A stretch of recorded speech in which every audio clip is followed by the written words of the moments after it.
Letter 2. On the Situation, Feelings, and Pleasures of an American Farmer. As you are the first enlightened European I have ever had the pleasure of being acquainted with, you will not be surprised that I should, according to your earnest desire and my promise, appear anxious of preserving your friendship and correspondence.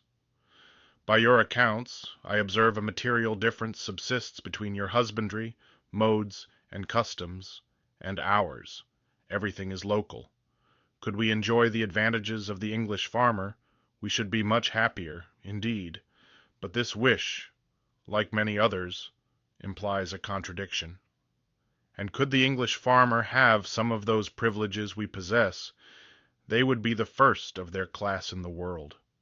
Good and evil, I see, is to be found in all societies, and it is in vain to seek for any spot where those ingredients are not mixed. I therefore rest satisfied, and thank God that my lot is to be an American farmer, instead of a Russian boor or an Hungarian peasant. I thank you kindly for the idea, however dreadful, which you have given me of their lot and condition.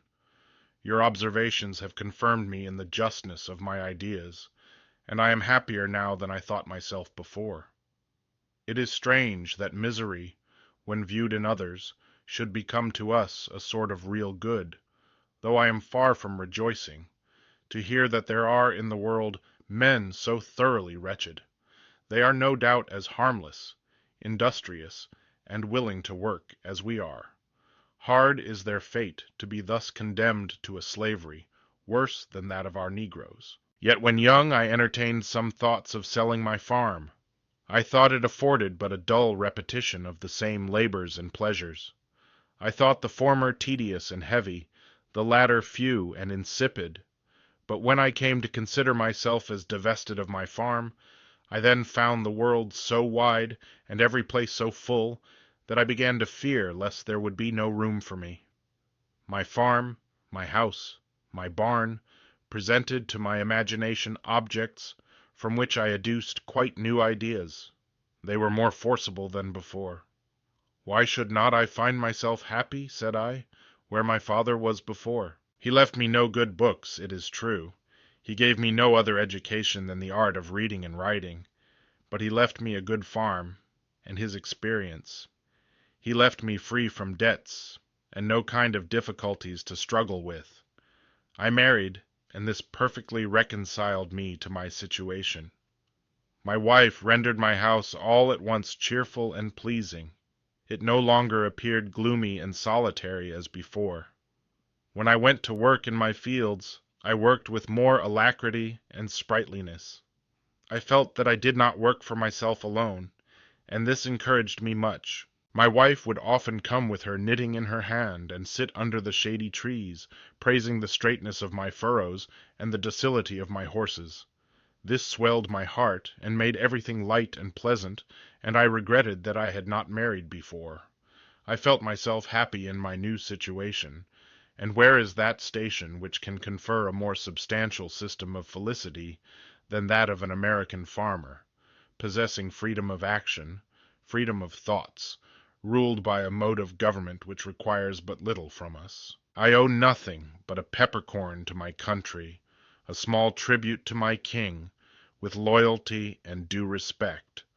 I know no other landlord than the Lord of all land, to whom I owe the most sincere gratitude. My father left me 371 acres of land, 47 of which are good timothy meadow, an excellent orchard, a good house, and a substantial barn. It is my duty to think how happy I am that he lived to build and to pay for all these improvements. What are the labors which I have to undergo? What are my fatigues when compared to his, who had everything to do, from the first tree he felled to the finishing of his house? Every year I kill from 1,500 to 2,000 weight of pork, 1,200 of beef, half a dozen of good wethers in harvest. Of fowls my wife has always a great stock. What can I wish more? My negroes are tolerably faithful and healthy, by a long series of industry and honest dealings. My father left behind him the name of a good man. I have but to tread his paths to be happy and a good man like him. I know enough of the law to regulate my little concerns with propriety, nor do I dread its power. These are the grand outlines of my situation, but as I can feel much more than I am able to express, I hardly know how to proceed. When my first son was born, the whole train of my ideas were suddenly altered. Never was there a charm that acted so quickly and powerfully. I ceased to ramble in imagination through the wide world. My excursions since have not exceeded the bounds of my farm, and all my principal pleasures are now centered within its scanty limits. But at the same time, there is not an operation belonging to it in which I do not find some food for useful reflections. This is the reason, I suppose, that when you was here, you used, in your refined style, to denominate me the farmer of feelings. How rude must those feelings be in him who daily holds the axe or the plough! How much more refined on the contrary those of the European, whose mind is improved by education, example, books, and by every acquired advantage. Those feelings, however, I will delineate as well as I can, agreeably to your earnest request. When I contemplate my wife by my fireside, while she either spins, knits, darns, or suckles our child, I cannot describe the various emotions of love, of gratitude, of conscious pride which thrill in my heart and often overflow in involuntary tears. I feel the necessity, the sweet pleasure of acting my part, the part of an husband and father, with an attention and propriety which may entitle me to my good fortune. It is true these pleasing images vanish with the smoke of my pipe, but though they disappear from my mind, the impression they have made on my heart is indelible. When I play with the infant, my warm imagination runs forward, and eagerly anticipates his future temper and constitution. I would willingly open the book of fate, and know in which page his destiny is delineated. Alas, where is the father who in those moments of paternal ecstasy can delineate one half of the thoughts which dilate his heart? I am sure I cannot. Then again I fear for the health of those who are become so dear to me, and in their sicknesses I severely pay for the joys I experienced while they were well. Whenever I go abroad it is always involuntary. I never return home without feeling some pleasing emotion, which I often suppress as useless and foolish. The instant I enter on my own land, the bright idea of property, of exclusive right, of independence exalt my mind. Precious soil, I say to myself, by what singular custom of law is it that thou wast made to constitute the riches of the freeholder? What should we American farmers be without the distinct possession of that soil? It feeds, it clothes us, from it we draw even a great exuberancy, our best meat, our richest drink, the very honey of our bees comes from this privileged spot. No wonder we should thus cherish its possession. No wonder that so many Europeans who have never been able to say that such portion of land was theirs, cross the Atlantic to realize that happiness. This formerly rude soil has been converted by my father into a pleasant farm, and in return it has established all our rights.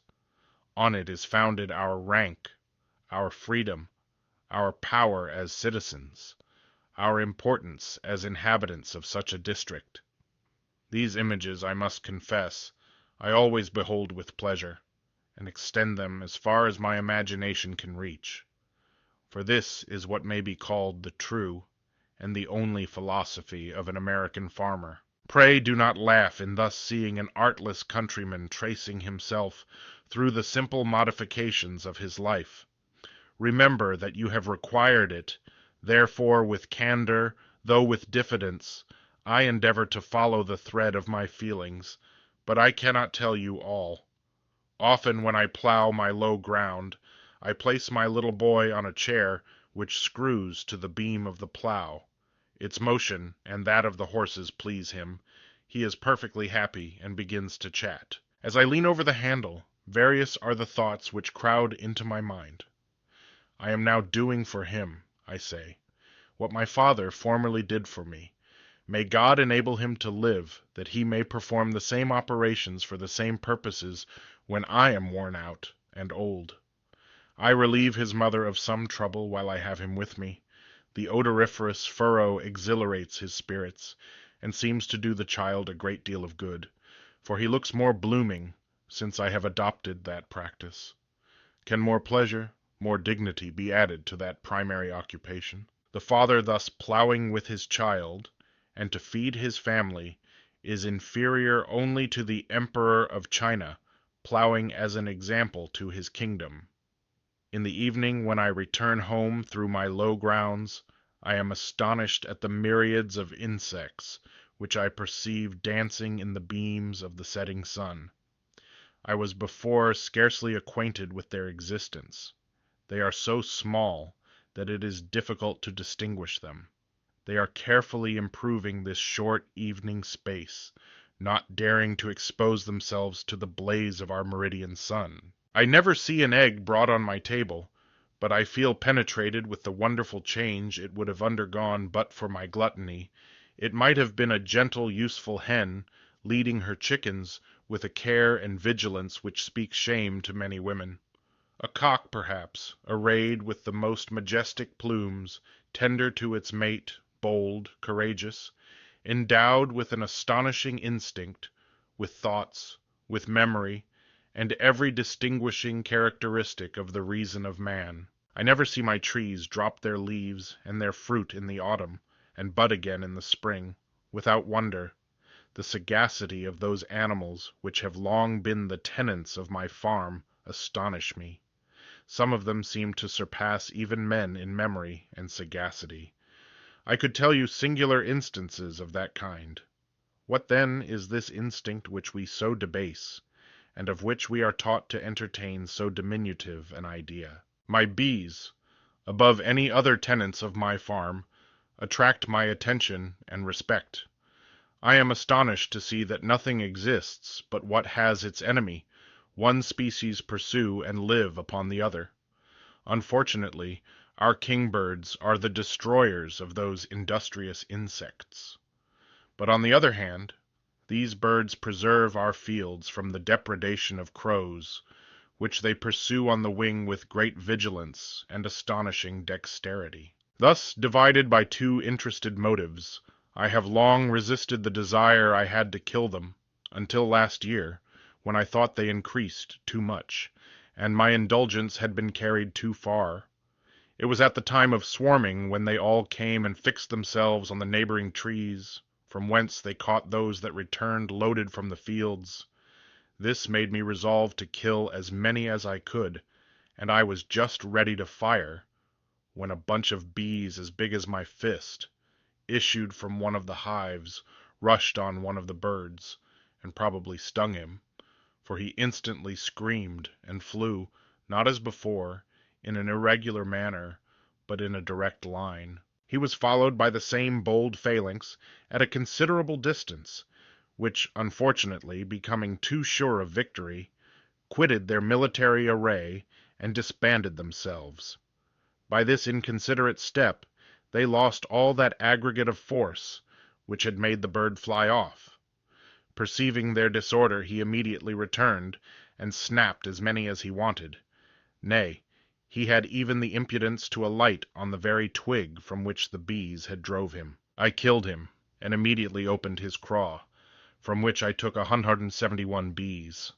I laid them all on a blanket in the sun, and to my great surprise, 54 returned to life, licked themselves clean, and joyfully went back to the hive, where they probably informed their companions of such an adventure and escape as I believe had never happened before to American bees.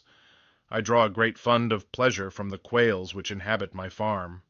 They abundantly repay me by their various notes and peculiar tameness for the inviolable hospitality I constantly show them in the winter. Instead of perfidiously taking advantage of their great and affecting distress, when nature offers nothing but a barren, universal bed of snow, when irresistible necessity forces them to my barn doors, I permit them to feed unmolested, and it is not the least agreeable spectacle which that dreary season presents, when I see those beautiful birds, tamed by hunger, intermingling with all my cattle and sheep, seeking in security for the poor scanty grain which but for them would be useless and lost. Often in the angles of the fences, where the motion of the wind prevents the snow from settling, I carry them both chaff and grain, the one to feed them, the other to prevent their tender feet from freezing fast to the earth,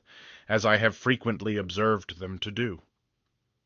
I do not know an instance in which the singular barbarity of man is so strongly delineated, as in the catching and murdering those harmless birds at that cruel season of the year. Mr. Hector, one of the most famous and extraordinary farmers that has ever done honor to the province of Connecticut, by his timely and humane assistance in a hard winter, saved this species from being entirely destroyed.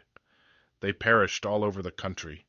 None of their delightful whistlings were heard the next spring, but upon this gentleman's farm, and to his humanity we owe the continuation of their music. When the severities of that season have dispirited all my cattle, no farmer ever attends them with more pleasure than I do. It is one of those duties which is sweetened with the most rational satisfaction. I amuse myself in beholding their different tempers, actions, and the various effects of their instinct, now powerfully impelled by the force of hunger. I trace their various inclinations, and the different effects of their passions, which are exactly the same as among men.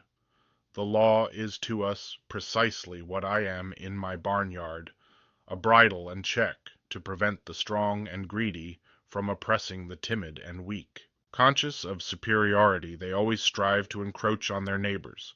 Unsatisfied with their portion, they eagerly swallow it in order to have an opportunity of taking what is given to others, except they are prevented. Some I chide, others, unmindful of my admonitions, receive some blows. Could victuals thus be given to men without the assistance of any language, I am sure they would not behave better to one another, nor more philosophically than my cattle do. The same spirit prevails in the stable, but there I have to do with more generous animals. There my well-known voice has immediate influence, and soon restores peace and tranquillity. Thus, by superior knowledge, I govern all my cattle, as wise men are obliged to govern fools and the ignorant. A variety of other thoughts crowd on my mind at that peculiar instant, but they all vanish by the time I return home. If in a cold night I swiftly travel in my sledge, carried along at the rate of 12 miles an hour, many are the reflections excited by surrounding circumstances. I ask myself what sort of an agent is that which we call frost. Our minister compares it to needles, the points of which enter our pores. What is become of the heat of the summer? In what part of the world is it that the N.W. keeps these grand magazines of nitre? When I see in the morning a river over which I can travel, that in the evening before was liquid, I am astonished indeed. What is become of those millions of insects which played in our summer fields, and in our evening meadows? They were so puny and so delicate, the period of their existence was so short, that one cannot help wondering how they could learn, in that short space, the sublime art to hide themselves and their offspring in so perfect a manner as to baffle the rigor of the season and preserve that precious embryo of life, that small portion of ethereal heat, which if once destroyed would destroy the species. Whence that irresistible propensity to sleep so common in all those who are severely attacked by the frost. Dreary as this season appears, yet it has like all others its miracles. It presents to man a variety of problems which he can never resolve. Among the rest, we have here a set of small birds, which never appear until the snow falls. Contrary to all others, they dwell and appear to delight in that element. It is my bees, however, which afford me the most pleasing and extensive themes. Let me look at them when I will. Their government, their industry, their quarrels, their passions, always present me with something new. For which reason, when weary with labor, My common place of rest is under my locust trees, close by my bee house. By their movements I can predict the weather, and can tell the day of their swarming. But the most difficult point is, when on the wing, to know whether they want to go to the woods or not. If they have previously pitched in some hollow trees, it is not the allurements of salt and water, of fennel, hickory leaves, etc., nor the finest box that can induce them to stay. They will prefer those rude, rough habitations to the best polished mahogany hive. When that is the case with mine, I seldom thwart their inclinations. It is in freedom that they work. Were I to confine them, they would dwindle away and quit their labor. In such excursions we only part for a while. I am generally sure to find them again the following fall. This elopement of theirs only adds to my recreations.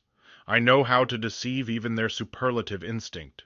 Nor do I fear losing them, though 18 miles from my house, and lodged in the most lofty trees, in the most impervious of our forests.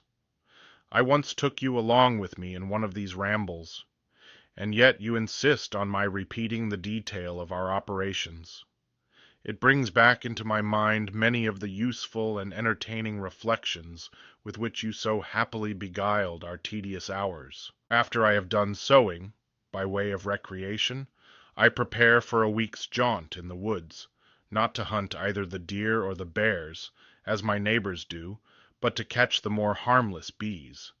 I cannot boast that this chase is so noble, or so famous among men, but I find it less fatiguing, and full as profitable, and the last consideration is the only one that moves me.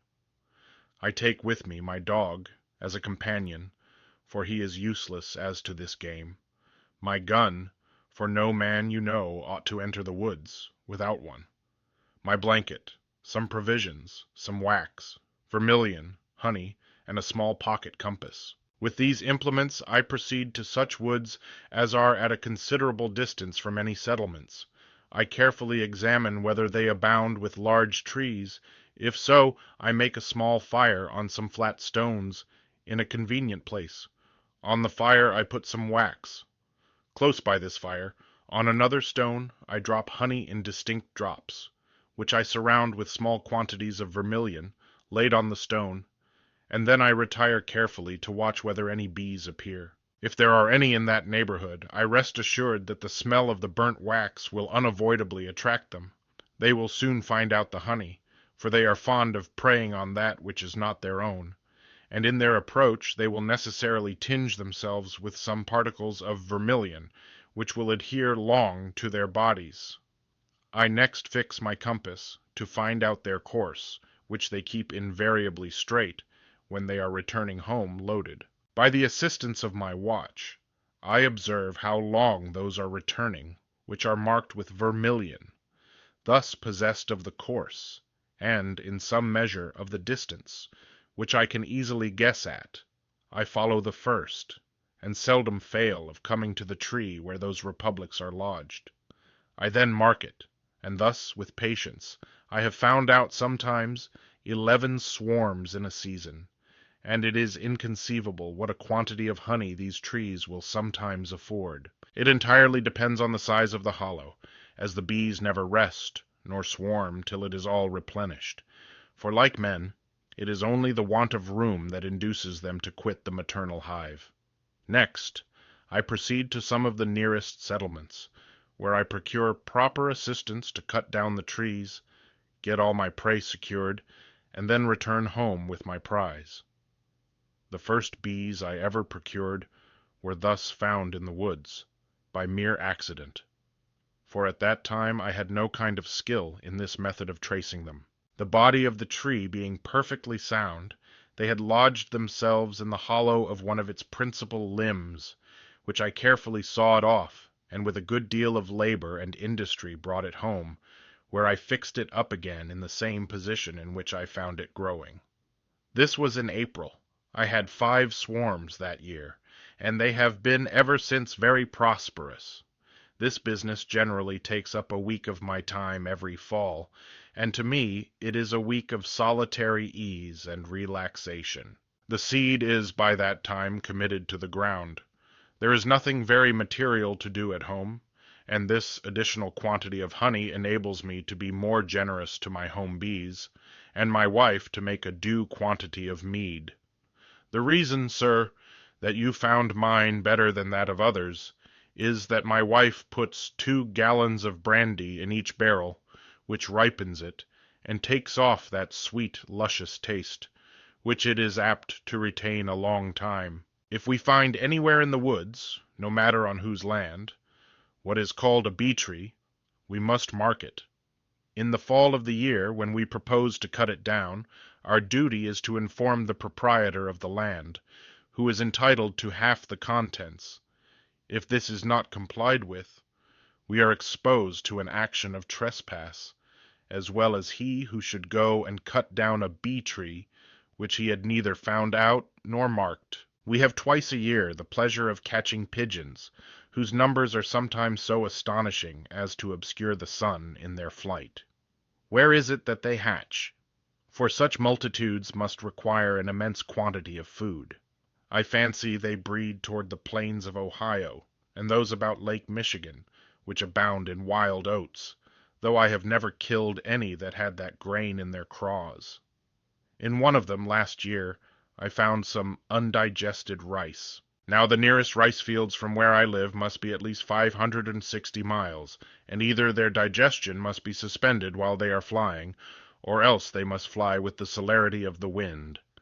We catch them with a net extended on the ground, to which they are allured by what we call tame wild pigeons, made blind, and fastened to a long string. His short flights, and his repeated calls, never fail to bring them down. The greatest number I ever caught was 14 dozen, though much larger quantities have often been trapped. I have frequently seen them at the market so cheap, that for a penny you might have as many as you could carry away. And yet from the extreme cheapness you must not conclude that they are but an ordinary food. On the contrary, I think they are excellent. Every farmer has a tame wild pigeon in a cage at his door all the year round, in order to be ready whenever the season comes for catching them. The pleasure I receive from the warblings of the birds in the spring is superior to my poor description, as the continual succession of their tuneful notes is forever new to me. I generally rise from bed about that indistinct interval, which, properly speaking, is neither night nor day. For this is the moment of the most universal vocal choir. Who can listen unmoved to the sweet love tales of our robins, told from tree to tree, or to the shrill catbirds? The sublime accents of the thrush from on high always retard my steps, that I may listen to the delicious music. The variegated appearances of the dewdrops, as they hang to the different objects, must present even to a clownish imagination the most voluptuous ideas.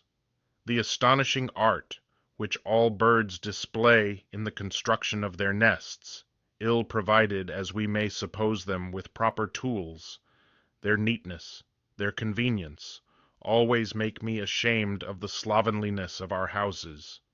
Their love to their dame, their incessant careful attention, and the peculiar songs they address to her, while she tediously incubates their eggs, remind me of my duty, could I ever forget it.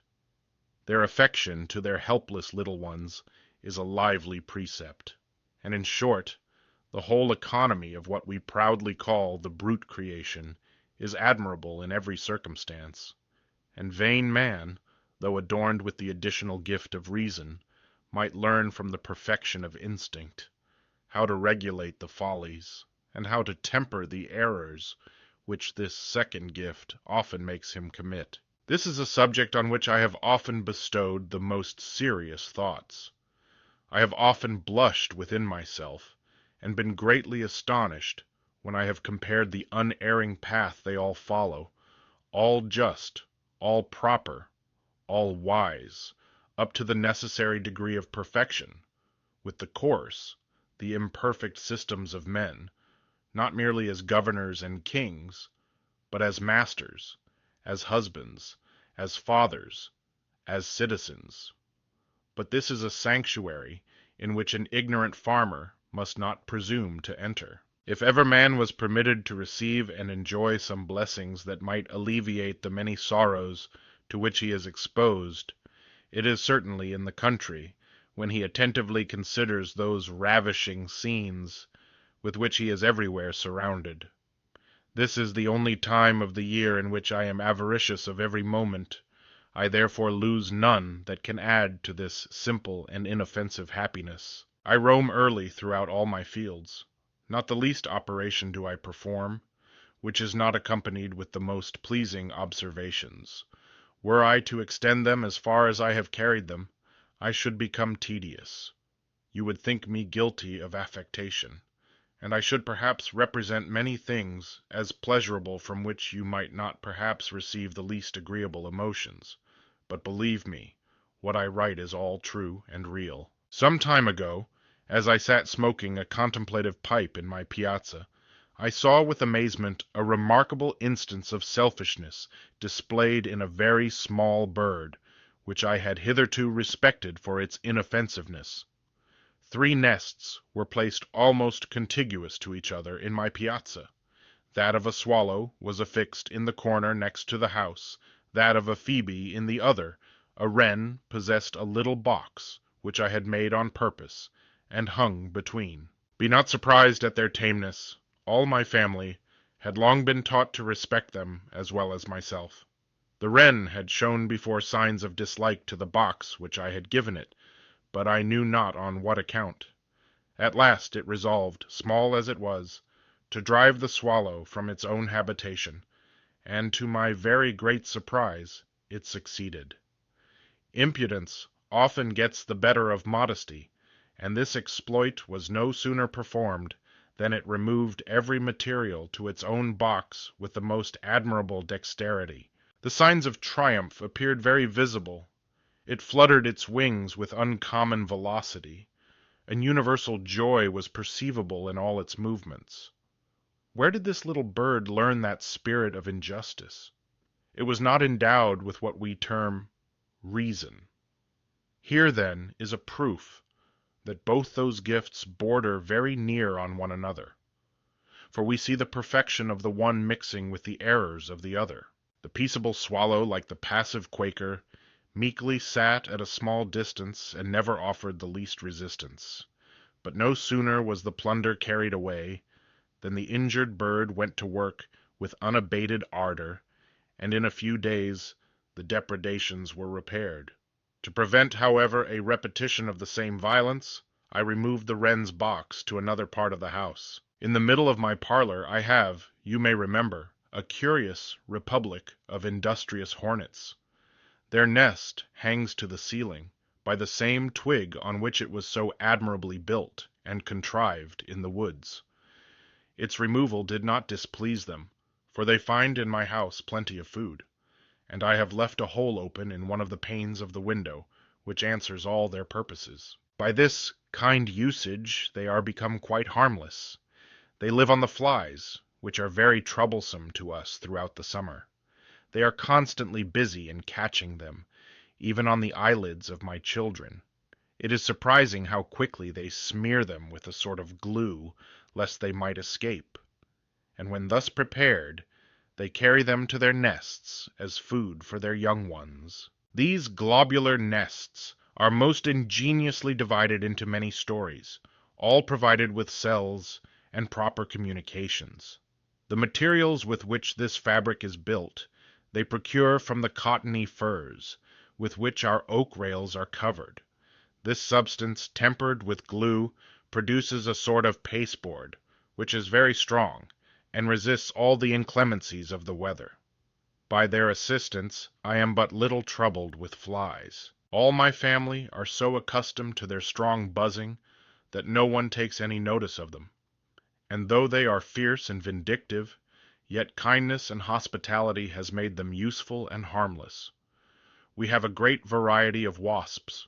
Most of them build their nests in mud, which they fix against the shingles of our roofs, as nigh the pitch as they can. These aggregates represent nothing at first view but coarse and irregular lumps. But if you break them, you will observe that the inside of them contains a great number of oblong cells, in which they deposit their eggs, and in which they bury themselves in the fall of the year. Thus immured, they securely pass through the severity of that season, and on the return of the sun are enabled to perforate their cells, and to open themselves a passage from these recesses into the sunshine. The yellow wasps, which build underground, in our meadows, are much more to be dreaded, for when the mower unwittingly passes his scythe over their holes, they immediately sally forth with a fury and velocity superior even to the strength of man. They make the boldest fly, and the only remedy is to lie down and cover our heads with hay. For it is only at the head they aim their blows, nor is there any possibility of finishing that part of the work until, by means of fire and brimstone, they are all silenced. But though I have been obliged to execute this dreadful sentence in my own defense, I have often thought it a great pity, for the sake of a little hay, to lay waste so ingenious a subterranean town, furnished with every conveniency, and built with a most surprising mechanism. I never should have done, were I to recount the many objects which involuntarily strike my imagination in the midst of my work, and spontaneously afford me the most pleasing relief. These may appear insignificant trifles to a person who has traveled through Europe and America, and is acquainted with books and with many sciences. But such simple objects of contemplation suffice me, who have no time to bestow on more extensive observations. Happily, these require no study. They are obvious. They gild the moments I dedicate to them, and enliven the severe labors which I perform. At home my happiness springs from very different objects. The gradual unfolding of my children's reason, the study of their dawning tempers, attract all my paternal attention. I have to contrive little punishments for their little faults, small encouragements for their good actions, and a variety of other expedients dictated by various occasions. But these are themes unworthy your perusal, and which ought not to be carried beyond the walls of my house, being domestic mysteries adapted only to the locality of the small sanctuary wherein my family resides. Sometimes I delight in inventing and executing machines which simplify my wife's labor. I have been tolerably successful that way, and these, sir, are the narrow circles within which I constantly revolve, and what can I wish for beyond them? I bless God for all the good He has given me. I envy no man's prosperity, and wish no other portion of happiness than that I may live to teach the same philosophy to my children, and give each of them a farm, show them how to cultivate it, and be like their father, good, substantial, independent American farmers, an appellation which will be the most fortunate one a man of my class can possess, so long as our civil government continues to shed blessings on our husbandry. Adieu.